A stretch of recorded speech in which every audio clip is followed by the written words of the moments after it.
we have all realized coming out of this pandemic how essential broadband access is.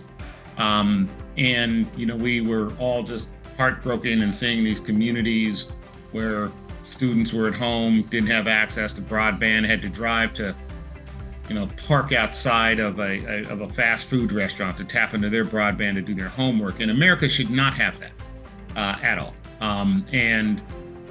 One of the things that we looked at in that context was how do we change that? So I've got, the Student Freedom Initiative, which was really focused on providing income contingent loans to offset the high price of these the Parent Plus loans. And we discovered a couple of challenges, like all things you embark upon solving a big problem. You got a bunch of little problems that I got to solve this one too. But one of the areas we found that 80% of our HBCUs actually had really broadband challenges, and in some cases were in broadband deserts.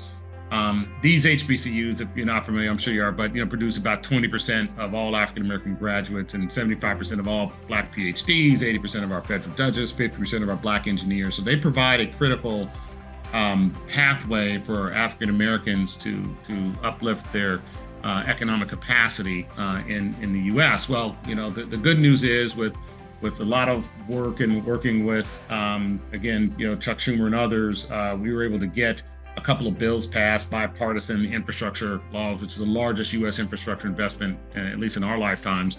But in rolling that out, it actually gets distributed at the state level. Well, as the states were going out and doing their work, many of the southern states, did not take into account the African American communities in those states, and so we took on this initiative and now convened over 45 town halls in these HBCU anchored communities here directly from the people, gathered the data and put together now over 70 broadband plans that are now part of the overall plans that are now getting submitted to the state governments, and the state governments are going to now start to distribute these resources and capital for the broadband build out, which is going to come through the Department of Commerce. But again, had we not done that, it was clear that data of where the deficiencies would not have made it into the submission process, and potentially these communities would have been left out.